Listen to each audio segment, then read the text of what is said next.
भगवते तस्मै कृष्णायाद्भुतकर्मणे रूपनाम विभेदेन जगति क्रीडति यो यतः सच्चिदानन्दरूपाय विश्वोत्पत्त्यादिहेतवे तापत्रय विनाशाय श्रीकृष्णाय वयं नुमः।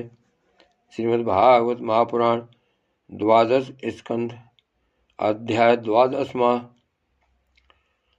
श्री भागवत जी की संक्षिप्त विषय सूची। शौनकादिक ऋषियों, 11वें स्कंद में इस बात का वर्णन हुआ है कि भगवान ने ब्राह्मणों के शाप के बहाने किस प्रकार यदुवंश का संहार किया।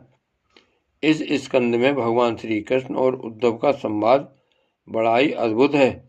उसमें संपूर्ण आत्मज्ञान और धर्म निर्णय का निरूपण हुआ है और अंत में यह बात बताई गई है कि भगवान श्री कृष्ण ने अपने आत्मयोग के प्रभाव से किस प्रकार मृतलोक का परित्याग किया।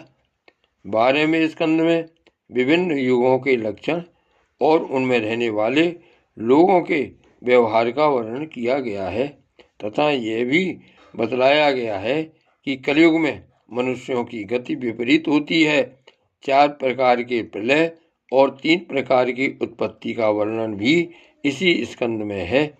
इसके बाद परम ज्ञानी राजऋषि परीक्षित के शरीर त्याग की बात कही गई है।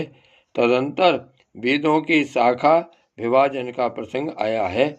मार्कंडेय जी की सुंदर कथा, भगवान के अंग उपांगों का स्वरूप कथन और सबके अंत में विश्वात्मा भगवान सूर्य के गणों का वर्णन है। शौनकादि ऋषियों, आप लोगों ने इस सत्संग के अवसर पर मुझसे जो कुछ पूछा था उसका वर्णन मैंने कर दिया। इसमें संदेह नहीं कि इस अवसर पर मैंने हर तरह से भगवान की लीला और उसके अवतार चरित्रों का ही कीर्तन किया है।